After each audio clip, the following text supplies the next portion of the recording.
Welcome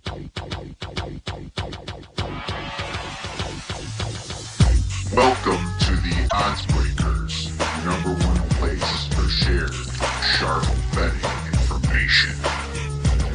Welcome back to podcast 100 of 2025. I'm your host, Kiev. On Twitter at OBKiev. Follow us at the Oddsbreakers. Follow us on social media / the Oddsbreakers. This episode is being brought to you by FanDuel Sports, a proud partner with the NFL.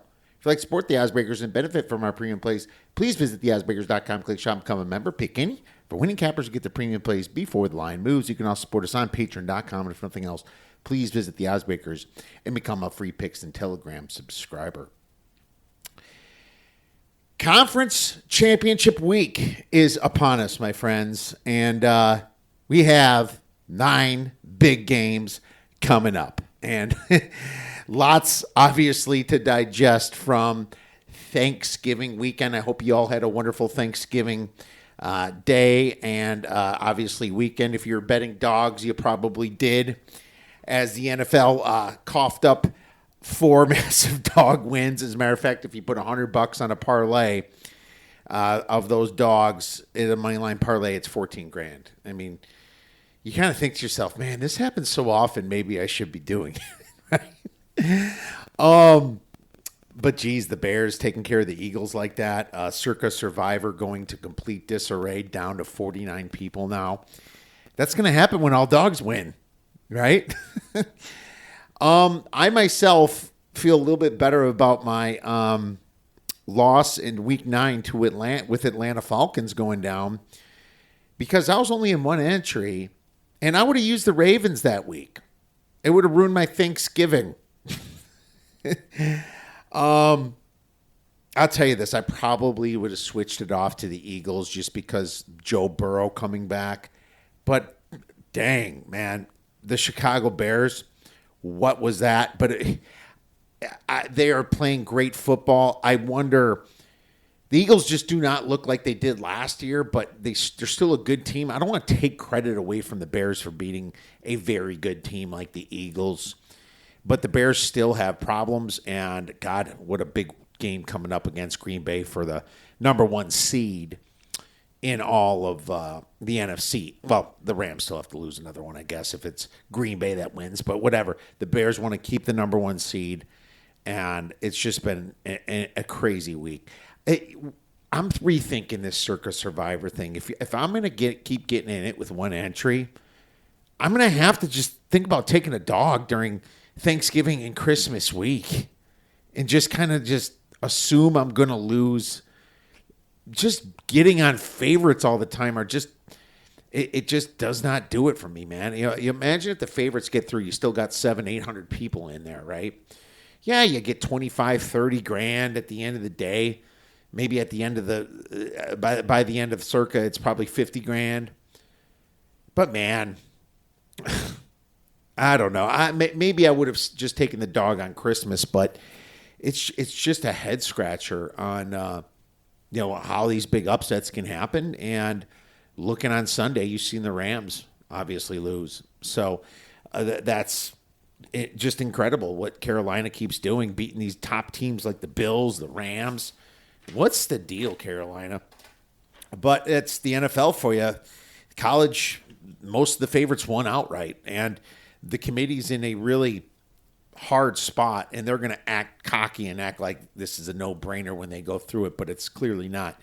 Miami has 2 solid top 30 losses, and they're probably going to get left out while Notre Dame gets in. And if for some reason BYU takes out Texas Tech, then Notre Dame and Miami might be out. I say Oklahoma should be out. I say the perfect solution to this is that the SEC and the Big Ten should only get 3 games apiece and 3 teams apiece. Look, there is no SEC team in the top 6 on Sagarin, the most trustworthy power rating in the market. It is the most trustworthy. It's the most referenced one. And he's damn good. Jeff Sagarin's damn good at it. You know, say the AP poll. There's not even a top 6 SEC team. It's all Big Ten, Notre Dame, Miami, and Texas Tech. You know, And you're telling me you're going to have more than 3 big. I think that the SEC championship game should be a playoff game, and here's why. Why would you punish Georgia for getting there? Well, because you lost to Alabama once, and if you lose to them again, you don't belong in a bracket with them. That's my reasoning. Now, it brings Alabama to 3 losses after that, but Oklahoma beat you head-to-head. And you have A&M that didn't play you with only 1 loss, and you have Ole Miss with only 1 loss, which I wouldn't have the biggest problem keeping them out because of Lane leaving, but it's also college football's fault for what they just put out there, allowing this kind of crap to happen. Because if Lane didn't leave, LSU goes somewhere else. It's one of the top 3 coaching places in the world for college football. It's Alabama, them, and Ohio State, right? I think it's unfortunate the way it went down, but you also lost the game, Ole Miss. I think Lane might leave if he was undefeated there. Just how crazy this is. But now the committee's in an awful spot. I mean, they needed Auburn to beat Alabama, and wasn't happening with that third down, roughing the passer call. They weren't having that, But then again, maybe Bama still wins that game because they're up 3 and Auburn threw an interception or fumbled the ball the next drive. But you just never know. Auburn covers if that awful roughing the passer is not called, but that was just a garbage call, and the announcers did a very poor job. Kirk Herbstreit did a terrible job out there, not being honest with himself and us viewers. But that's just the same shit we deal with week on and week out with the SEC. As sports bettors, you can choose to bet on these teams because you think that, or you can just choose to stay the hell away from those games because we have all kinds of games to bet. And that's just the way it is. The good, the bad, and the ugly from the weekend. Starting with the good, them boys, the Cowboys, beating Kansas City outright. And at that point, I was like, ooh, I'm 1-0 in the contest. Well, my Sunday didn't go so well after that. But them boys definitely covered. And they won outright and put Kansas City in a now have to win all games to get into the playoffs, in my opinion, because they don't have the tiebreaker with Buffalo and Jacksonville. That's the bad part with them. Another good, Joe Burrow. I mean, he looked okay. It was more about the Ravens' incompetence, right? But it was good to see him back. Ben Johnson and the Bears on Friday. Are you freaking kidding me? That running game bullying the Eagles' defensive line all over the place. That was absolutely incredible. Are the Bears probably overrated because of their records 9-3? Yeah. I think we all know that they're not the best team. And they're not going to, and that's why they're 5.5-point favorites. And I'll see a bunch of people running to the window betting the Bears as the dog this week at Green Bay. But man, I'm telling you this, you definitely have to think twice a couple times if you're going to take Green Bay. Maybe a good spot for Green Bay, but I still haven't even gotten myself too involved in that. Oh, it's back up to 6.5. So there you go. Packers taking money. People still hoping the Bears lose. Arizona in their revenge in the Territorial Cup down here. That was cool. I had nailed that game well on Friday, and I was happy that I was able to get that out as a free play. That was wonderful. Texas Longhorns taking out Texas A&M. Good for Texas Longhorns, but too bad you're a 3-loss SEC team. Now, I'm glad with your popularity that it's going to make the committee think twice about it too. There's no correct answer that they're going to have, especially if BYU wins. But that's why I'm like, you can't just put all these conferences out because you want more in from the SEC. NFL Dogs and Grandissimo.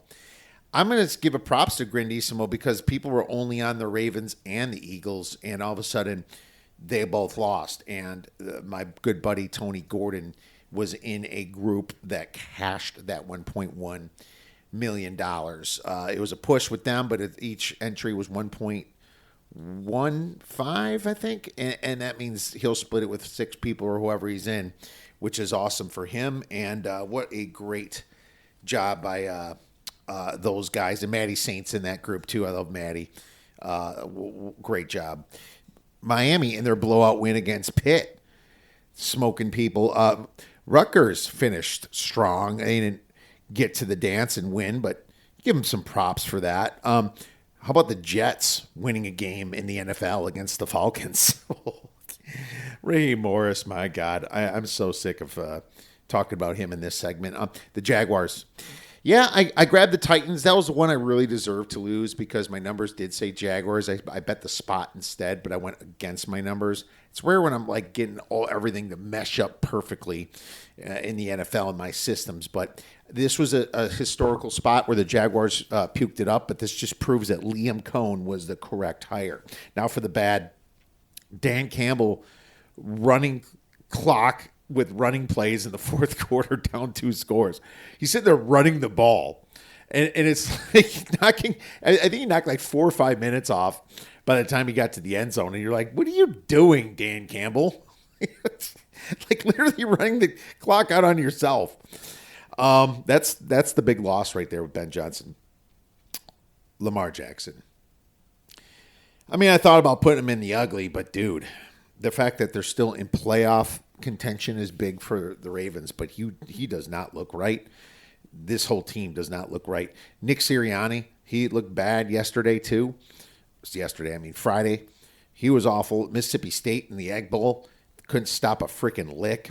Kentucky's no-show, that was bad. Michigan, Ohio State game. You know, I missed some of that game. We went to Meteor Crater, tried to follow it along a little bit, and I'm glad I missed it because it didn't look too fun of a watch. I watched some of the replay on it though, and it still looked kind of, I mean, Michigan they played a bad game. They didn't even play their best game. But Ohio State is still the best team in college football. How about Tulsa losing to UAB with 36 players out? I mean, 36 players for UAB were out, and Tulsa lost the freaking game. Not cool. Totally lame. All right, next we have the 10-2 teams. There's just so many 10-2 teams in college football that's making the committee headaches today. I guarantee headaches. I hope they're fighting. SMU's lost to Cal. We hit that beer bet banger at over 4-1 on that one. I was happy with that. Felica and I talked about it last week. That part came through, but Duke's part didn't. And Virginia didn't obviously come through either for Miami. They won easily. Washington Huskies at home. I had good line value. I thought about buying back with Oregon. It was kind of in the middle between 6.5 and 7. It just wasn't quite enough, and I took the big L on my forehead from that one. How about the Dolphins choke up 16-0? That was a contest play for me, and they allow 2 freaking garbagey touchdowns, and then they flip the 2-point conversion and go up 4, but that doesn't make up for my 5.5, you bunch of losers. God, these NFL teams just letting the bad teams back in games, prevent the win defense. That absolutely drives me nuts. And now for the ugly. Craig Rolstad's pass interference on Trey Flowers. His offensive pass interference took a touchdown away from the Ravens. It screwed up my bet on the over. It screwed up my bet on Iosivas in his prop over. I lost it by 2.5 points. I mean, the Bengals got to run out the clock. How often does a shit defense like the Bengals get to run out the clock? Rolstad, screw you, dude. That was not even close to PI. UMass, that's ugly. They're the worst team of all time in my power ratings. I cannot believe how bad this team is. Utah State's choke. They had the game against Boise State, and they choked that away. At least my future's still alive on Boise, though, to win the Mountain West. I looked at that. I was like, okay, that's back from the dead. 7-5 Duke in the ACC championship game. How pathetic is that? Vanderbilt missing college football playoffs. I think that's ugly because fucking Pavi is such a good story. And they just took out Tennessee at the end at Tennessee. There's their quality win. They can't help it that Missouri and some of the other teams aren't ranked anymore. And poor Vandy, man. I would take them. I would love to see them in the playoffs, man. I'm going to bitch about the SEC, but I just love the little guys so much. Vikings quarterbacks. I saw a stat that if they would have just spiked the ball every time, their QBR would actually be higher than they finished the games with. And I'm talking about J.J. McCarthy a week and a half ago and Brosner playing yesterday. Unreal. Another bad Danny Dimes. Man, those Colts, they're really, really slipping up, and they might miss the playoffs now. That thing was 8-1 like a week and a half ago to miss the playoffs. Rams losing to the Carolina as a double-digit favorite. God, why didn't I take Carolina? It was such a good travel spot bet. It was. I missed out on the spots because I also liked Washington after the bye and freaking Denver going out there. I just did not think it through enough this week about those spots. They were much bigger than I thought. You know, sometimes numbers don't even freaking affect when these spots are just screaming at you. Although I would say I think Denver was coming off the bye, though. Now for the ugliest thing of the weekend. The freaking Lane Kiffin saga on how he leaves a playoff team. Literally a playoff team. He leaves in order to take another freaking job. Dude, that everyone hates Lane Kiffin in Ole Miss, but it is not his fault. I mean, you can't look for jobs when you have a bad year. You have to leave when the iron's hot. It's the way the system is.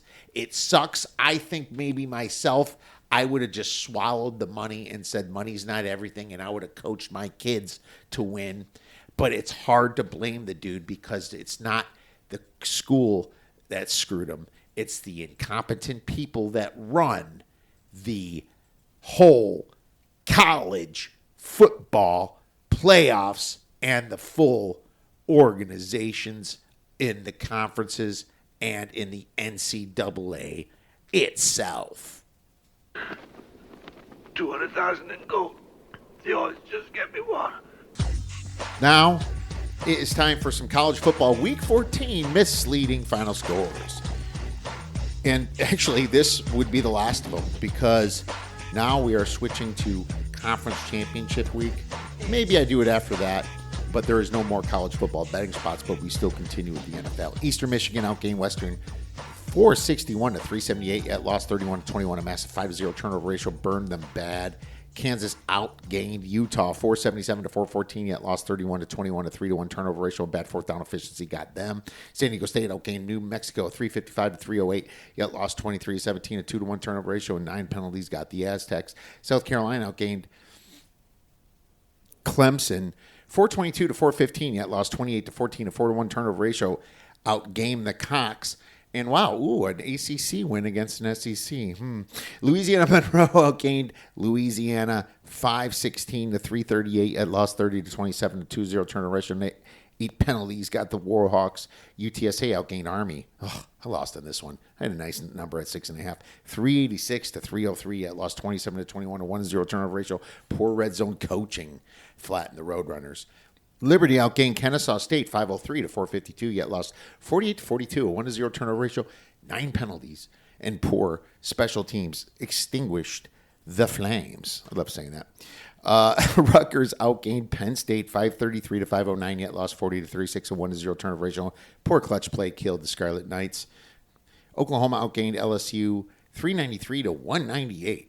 Yet only won 17 to 13, a 3-1 turnover ratio. Did the Sooners rough. Maryland outgained Michigan State 534 to 453, yet lost 38 to 28. Equal turnovers, but poor red zone efficiency got the Terps. Auburn outgained Alabama 411 to 280, yet lost 27 to 20. A 2-0 turnover ratio and biased officiating got the Tigers. And Wisconsin outgained Minnesota 268 to 218, yet lost 17 to 7. A 3-0 turnover ratio smoked the Badgers. God, right when good old Fickle was gaining a lot of cred, that happened. College football week, betting spots. And there is no more betting spots. I guess you could probably call the conference championship week. Maybe UNLV's a little bit of a revenge feeling after losing it last year, and they get to play Boise again. I don't know. And then you got Georgia, Alabama. It wasn't enough for me to put out an article because now the bye weeks are done, and it goes right to bowl games, and we'll have plenty of bowl information for you coming out as they come awry. I'm hoping to have something on every single bowl game like I do every single year. NFL Week 13 misleading final scores, only two of them. The Cardinals outgained the Buccaneers 386 to 279, yet lost 20 to 17. A 2-0 turnover ratio blew it for them, and the Browns outgained the 49ers 253 to 252. Yet lost 26 to 8. A 2-0 turnover ratio and poor field position killed Cleveland. Bad fumbles on special teams. So I was on the Browns, and I almost didn't get to them, but I figured the wind and the rain. The rain didn't actually happen, but it was over 30-mile-per-hour winds. And what did the Browns do? Fumbled it at home. They fumbled the game away at home. Literally, were winning this game for a little while. And then they just gave it away. Bad teams. And I'm sitting there on the Titans and the Browns and the Dolphins. I'm like, no wonder I freaking lost. That was tough to me. I ended up going only 2-3 in the contest. All right. NFL Week 14 betting spots, letdown spots. The Bengals could be softer at the Bills after the big Ravens win. I'd like to say the Bears are in one, but they're playing the Packers. I just can't say that's a letdown spot, though they beat the Eagles. Get up spots. The Rams better wake up at the Cardinals after the bad Panthers lost. The Chiefs better play hard hosting the Texans. The Vikings better get up hosting the Commanders. The Eagles better show up in L.A. against the Chargers after the loss to the Bears. Both the Steelers and the Ravens lost, so, that cancels each other out a little bit.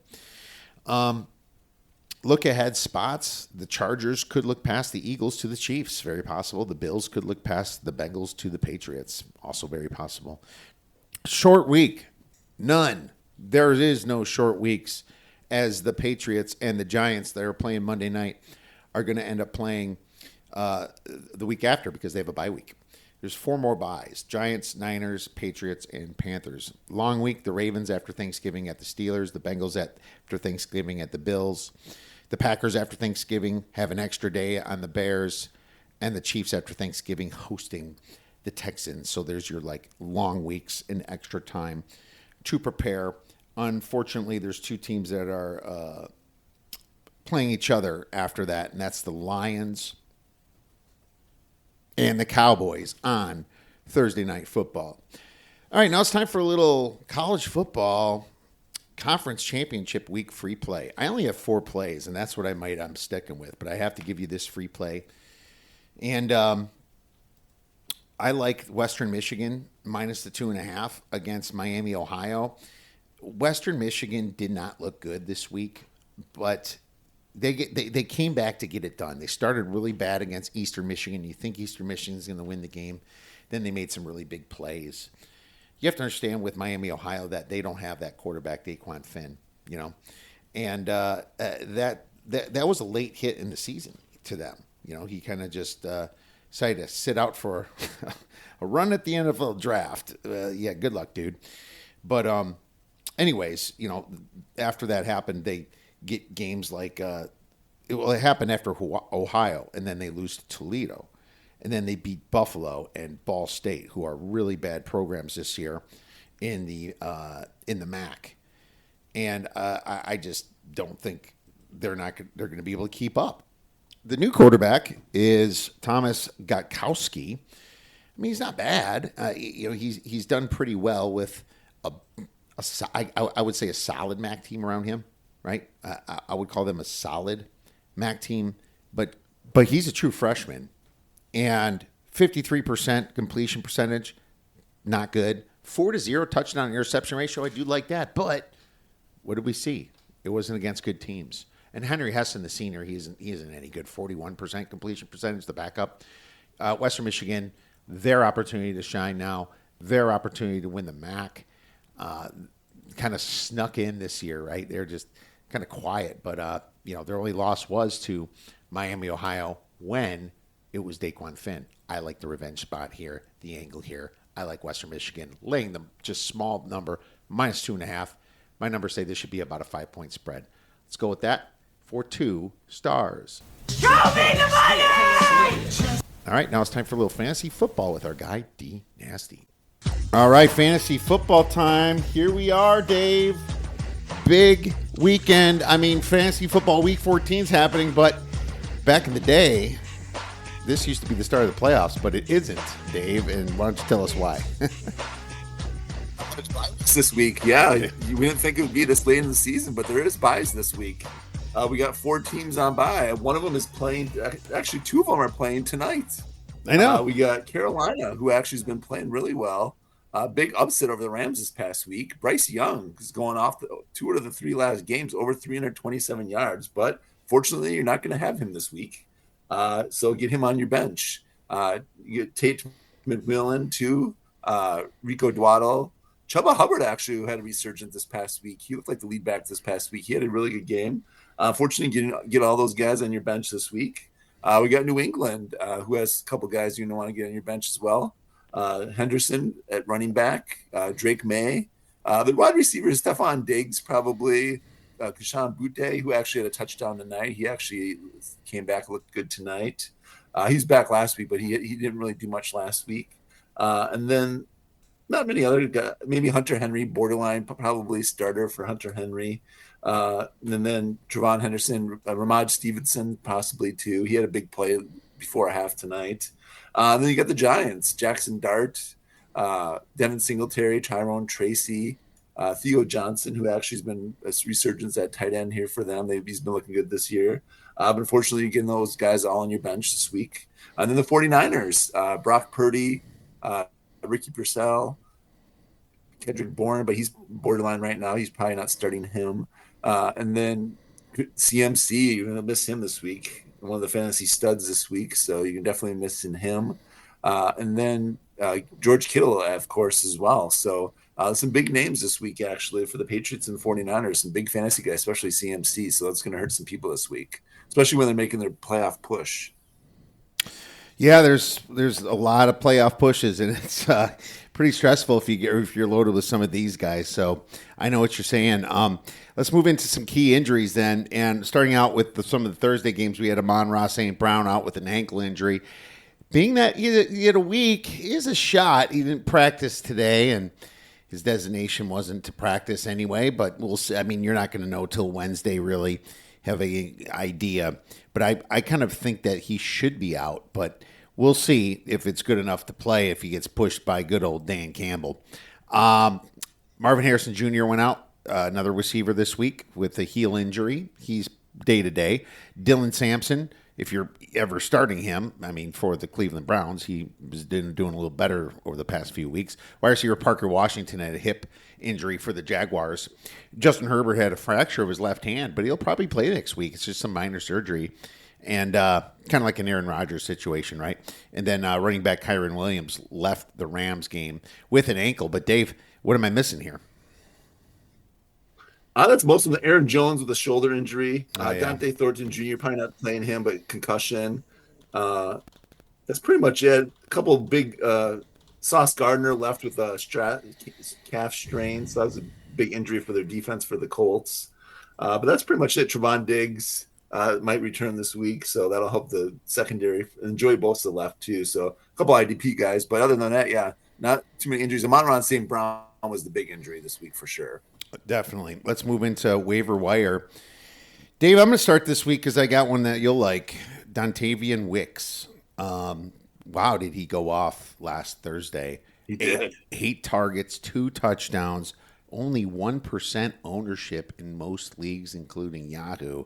I think he's going to be a favorite here coming up soon. He's been injured, but now he's back. I can see Jordan Love targeting him a lot. He's been good before, too. So He's definitely my favorite pickup for running backs. I mean, you can go with Mason if you think that Jones isn't going to play. I still think Aaron Jones might play, but I think, just grab Jordan Mason just in case. I think Chuba Hubbard was massive. It was weird. He was really in the mix, 17 carries, and it makes me wonder about Dowdle a little bit. Maybe it was just a one-off. I don't know. If you're a Dowdle owner. Yeah, it's hard to say. And he had 2 catches for 41 yards and a touchdown too. So yeah, but the Dwaddle still had, I think, 18 carries for Dwaddle. So they both had quite a few. They had over 40 between them. So they're running the ball a ton. But yeah, possibly. I don't know who the lead back is right now. Yeah. Possibly a split backfield. Let's just say we'll see if that changes. Exactly. Yeah, definitely. Bam Knight, really for the Cardinals. I mean, nobody's really been picking him up. He's still available in a lot of leagues. Wide receiver Jalen Coker was hot against the Rams. God, I can't believe the Rams lost that game. Oh, jeez, these Carolina Panthers, didn't they beat the Packers too? They had some massive wins. I thought Carolina beat the Bills. They beat the Rams. I thought they beat the Packers in Green Bay in a weird game. Am I wrong? I can't remember. Yeah. It's just they get crushed by some just mediocre crap, and then they go and do this. They're just so weird. Mitch Tinsley had 9 targets against the Ravens. Now he only caught 2 of them, but that 9 targets woke me up a little bit. I had an IOC Voss prop, and he had like 2 targets and 1 catch or something. I was like wondering what the hell happened there. Running back Blake Corum for the Kyron Williams injury is a pickup this week in case Kyron can't go. I like wide receiver Isaac Tesla as well against the Cowboys. Bad D. It's good pickup here for the St. Brown injury. And Michael Wilson, we've said it weekly, but he's huge for the Cardinals. So that's my waiver wire. Dave, who are yours? Yep.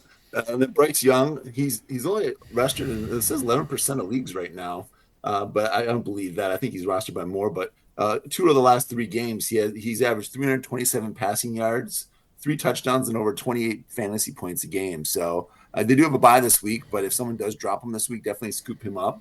He's been playing really well. I think they live or die kind of by him and their run game, but when Bryce Young has a great game, they usually win. So he's been playing well. Tyler Shog for the Saints, he had a solid game this past week. He's averaged 235 passing yards and 1.3 touchdowns. About 14 fantasy points a game right now. So if you have a guy that's on bye this week, you can definitely plug him in. I like the Blake Corum, like you said. I like Adonai Mitchell for the Jets. He's kind of taken over that number 1 spot now after he got traded to him. He's had 8 receptions on 12 targets for 102 receiving yards, a touchdown, and 24 fantasy points. It's been a season high in every category this past week. So definitely, I like the Isaac Tisala, like you said, too. I like that one for the Monterey St. Brown injury. And then Isaiah Likely, he's been coming on now lately. And then another guy, too, that we kind of forgot about, Trey Benson, actually. He's designated to return, so he should be coming back shortly. So I like the Bam Knight pickup, though, too. But if Trey Benson does come back, I definitely scoop him up. He should be coming back in the next couple weeks. So he'll definitely be the number 1 once he comes back, and he'll definitely move ahead of all those guys there. But not a lot of pickups this week, but those are the ones I had, and I liked a lot of the ones you had as well. Well, why don't you get into sleepers, non-stars, trended up for week 14? Sounds good. Some of the guys I like this week, I like the Lions against the Cowboys. The Cowboys' offense has been great lately. Their defense has been playing better, but Lions coming off a loss on Thanksgiving, playing against the poor Cowboys D. I still don't think the Cowboys D is still legit. Their secondary still struggles. So I do like the Lions this week. Tisala could have a nice game this week if Ramon St. Brown's out, and James Williams is pretty much a starter now, but he's definitely trending up too with Rama St. Brown out. Williams is going to feast kind of like he did on Thanksgiving. So I like that matchup. I like the Seahawk matchup against the Falcons. I do like both running backs there, Cabernet and Kenny Walker. I like both those guys this week. Arnold too. I think he could have a good week against the Falcons as well. I dynasty sleeper last week. Cousins, he had a solid game, but he didn't have the nasty game like I was expecting him to. But he had a solid game if he did start in this week. I do like the I like Aaron Rodgers this week against the Ravens. Ravens defense they got getting some pieces back, but they're still not playing that well. Lamar's still struggling too as well, so we'll get to him on the bus in a minute here. But I like Jalen Warren too against them. Warren's been playing good. He had a touchdown this past week again. I like Junkins this week, and I like Shadir Sanders actually this week too against the Titans D. I like that matchup. I like the Commanders against the Vikings D. Vikings have a solid run D, but their pass D hasn't looked good the past couple weeks, and they don't really have a quarterback right now either. So they're going to be off the field. Their defense is going to be on the field quite a bit. So I like the Commanders. Commanders look good this past week, and they're getting healthy. They had McLaren back, and they had Debo looked good too. So both those guys back. I like that matchup for them. I like the Dolphins this week, who actually have quietly won 3 straight games. I like Tua this week, Waddle. I like Ashawn, who's actually had like 3 100-yard games in a row now. So he's probably a must start anyways, but definitely like Tua this week. The poor Jets D. I like Shog this week against the Buccaneers, and vice versa. Like Mayfield's already a starter, but I think I like Bucky Irving this week, who had a solid game last week in his return. Bucky Irving's a starter, dude. Yeah, I guess he's a starter, but a lot of people probably had him on his bench and haven't been starting because he's been injured so long. So definitely get him back in your lineup because he is a must start, like you said. So yeah, that's probably one I couldn't really say. But I like Shakir against the Bengals. I like that matchup for him. And then I like Troy Franklin actually this week against the Raiders. He didn't really do much this past week, but I like him. I like Odunze against the Packers. And I like the Texans against the Chiefs. So I do like Higgins, who's actually been coming on lately as well. So those are my guys who are trending up this week. All right. I'll just quick go through mine. We have Kyle Monagai against the Packers. Packers had a big defensive injury to their line, so I think Monagai could be Wyatt, a sneaky one right there. What was his name? Wyatt that got hurt? Devontae Wyatt. Yeah, he's out for the rest of the year. Yeah, I think he had a broken ankle. That's a tough loss. Running back Ray Davis against the Bengals, I like for sure for Buffalo. Dontavian Wicks, like I mentioned before. Khalil Shakir against the Bengals. Mitch Tinsley, it could be okay too with the Bengals if he's going to get all those targets and Higgins is out. Shadir Sanders, I agree with you, Dave. I'm with you on that one. Jerry Jetty too. Throw him in there. Jaleel McLaughlin against the poor Raiders could hit. You know, he could be a good cleanup guy. I like Troy Franklin, like you mentioned, Isaac Tesla, and tight end Ross Dwelly, believe it or not, for the Cowboys, or for the Lions versus the Cowboys, could be pretty good. Let's move right into busts here. Dave, I hate to say it, but Lamar Jackson, man, dude, he's like 15th even in average points per game. You know, I've never seen him that low before, and it's only because he started good, but he's just been killing my fantasy team. I barely won this week in my league, and I needed to win to keep my playoff hopes alive. But it wasn't because of him and his 1 or 2 points he's been getting me every single week. I just don't even know what to do with the dude. He's got some head problems right now. Yeah, he's borderline benchable right now. It's hard to bench someone like that, though. And I got Herbert. You know, it's like I got Herbert, then Herbert's playing the Eagles, and now do I bench Lamar now? I probably just have to ride it out because I drafted him like top 2, right? Yeah, I almost think you have to ride it out. It's tough. He has an all right matchup this week too. So yeah, he's got a good matchup against Steelers. Yeah, Ladd McConkey could struggle against the Eagles, but I just put him in my bust category because I'm fed up. That's why. Running back Tony Pollard. Well, seriously, I mean, if you have better options than Lamar, start him. You know, Daniel Jones against the Jaguars is iffy. Aaron Rodgers against the Ravens is broke. Bijan Robinson against the Seahawks is sad. Jacoby Brissett against the Mad Rams team this week. I don't like that. Chris Rodriguez against an embarrassed Fight Queens team, and Caleb Williams, unfortunately, against the Packers. I mean, he's just not quite mature enough for me to trust him in Green Bay in the cold, but he's proved me wrong already a few times. So, I mean, this might be the last time I say him, but I just still a little. I mean, I think the Bears riding high. They could either get blown out or win by a field goal this week. It's just one of those, Dave. Yeah, it's hard to say what's going to happen. So I agree with that on Caleb. He's got the lowest completion percentage in the entire league. So definitely agree with you on that. We got a question here. Who from Modify Season? Who would you rather have in Dynasty? BTJ or Jordan Addison? Which one's BTJ? Thomas Jr. from the Jaguars. Oh, yeah, okay, Brian Thomas.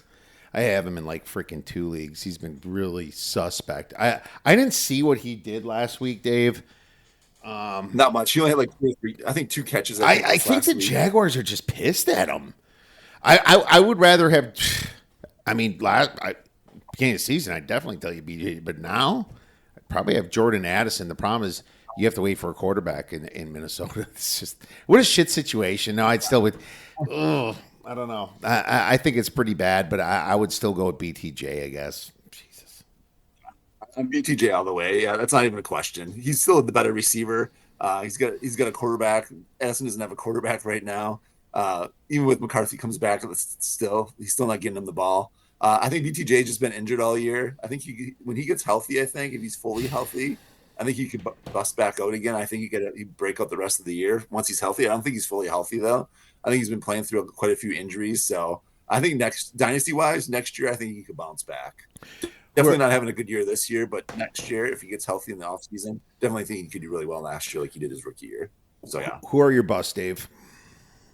All right. I agree with you on a lot of yours. I don't like the Chiefs against the Texans. That's a tough game for them. So I'm downgrading Patty Mahomes and Kelsey. I don't like them. And all the running backs, I don't think they do well against the Texans either. So Hunt and Pachinko, I don't like either one of them. I don't like the Chargers against the Eagles. So Herbert, I don't like him.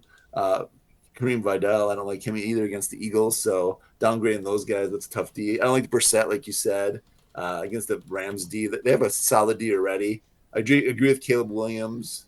I don't like the Raiders this week against the Broncos. You're definitely not starting Geno, even if you were before. Genty, he's borderline a starter right now. He's been struggling all year. He's had a few games here and there, but he showed promise. But don't like him this week against the Broncos. They got like a top 3 defense right now, so I'm not starting any Raiders this week. Bowers maybe, but that's about it. Even him is suspect because I don't think Geno's gonna have enough time to even get him the ball. So I don't like that matchup. I don't like the Jaguars against the Colts. I think the Colts this is almost like a must win for both of them to kind of move ahead of the other team. So the Jaguars have been playing really well too. So this is a kind of a toss up though. I don't like either one of these matchups. Both defenses are pretty solid. I think the Jaguars match. I don't like Daniel Jones this week. Sounds like he's injured. He's playing injured with that tibia injury. So I don't like him this week. And I think the Jaguars could struggle a little bit too against that Colts D. So I think this is going to be a lower scoring game. Right. So probably the under on this for sure. I don't like that. I don't like the Titans this week against the Browns. So don't like anyone on them. So I'm not starting any Titans this week. All right. Titans down from there. I agree with all those. CJ Stroud. I don't like anybody in that whole game. I think the Chiefs have to play great. And I think that the Texans have the best D. It's just ugly game. Aaron Rodgers downgrade. Yeah, I think I went over mine, but these are just situations where when two upset teams, their defense usually shows up and travels on the road. I just some of those games I'm quite suspect on. Nasty sleeper time, Dave. I'm gonna go Jameson Williams, and he's not really a starter. Sometimes he throws up some goose eggs on you. I mean, he's like a wide receiver 4, but now he's going to move all the way up to 2, maybe 1. If Amon-Ra St. Brown's out and that Cowboys D is bad, he was the big benefactor last week with that injury, Dave. I'm going the really nasty one this week, actually. I'm going the quarterback again, but I'm going with Shadir Sanders against the Titans. Oh, that's nasty, bro. Nasty. It is nasty. I think this is his week that he breaks out. He can actually, I think he's good for over 250 yards and a couple touchdowns this week. So, yeah, I'm getting a little nasty this week. I'm going with Shadir Sanders. All right. Well, thank you, everyone, for listening to this podcast. If you have any questions for us, feel free to tweet us at The Icebreakers. Email us at info@theicebreakers.com. Have a great rest of your week and go get some winners.